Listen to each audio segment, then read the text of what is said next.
More than 25 years after a car crash changed her life, our next guest has written about how she and the people around her deal with disabilities. Susan Mockler joins us now from her home in Kingston with more on Fractured, a memoir, which is out today. Good morning, Susan. Good morning. So in 1995, you were in a car crash. You were a passenger in a car that hit a moose. And after that happened, it almost became like that was your identity. Your life before then, it seemed to many people, just didn't exist. You were the woman who was in that car crash. That's very true. That's very true. And I guess what was so shocking about it for me was not only was I the woman who had been in the car crash, but I also, because I had a spinal cord injury and then ended up with physical disability, all of a sudden I was treated completely differently in society and by those around me. And that was very shocking. And another shocking thing was that I realized that the environment was no longer built for me, and that it was very difficult to move around because of lack of accessibility. And so those were a lot of things that there were the internal changes I went through, but it was really my relationship to the external world that was particularly dramatic in terms of that. You talk about after acquiring your disability, becoming sidelined and infantilized. Very much so. I'll give you a couple of examples. One example that is so compelling to me, and it actually happened not that long ago, about 4 years ago, I guess. I was at a community center and I had just gone swimming. And because I can only use one hand when I change, it's very slow.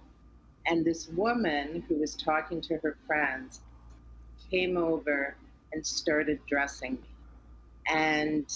And I was so shocked I didn't know what to say, but she never addressed me.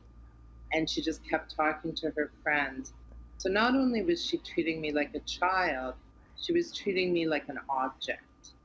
And that's an extreme exaggeration in terms of her behavior, of the type of infantilizing that I've experienced. Mm-hmm.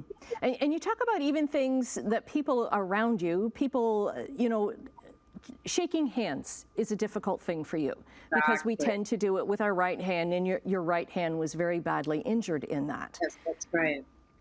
So it's just these everyday ways that we approach people. That's right. That's right. And for some people, it's a signal of difference that they react to. For some people, they just take it in stride. And I guess there's also the relationship between my own comfort level with that, which was very low at the beginning.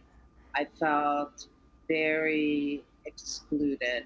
And also, I didn't want to show that I couldn't use my right hand. I didn't want to show my disability. And so there's always an interaction between the personal and the external. But that changed for me over time. Mm-hmm. And now you describe yourself as a disabled writer. Yes, I do.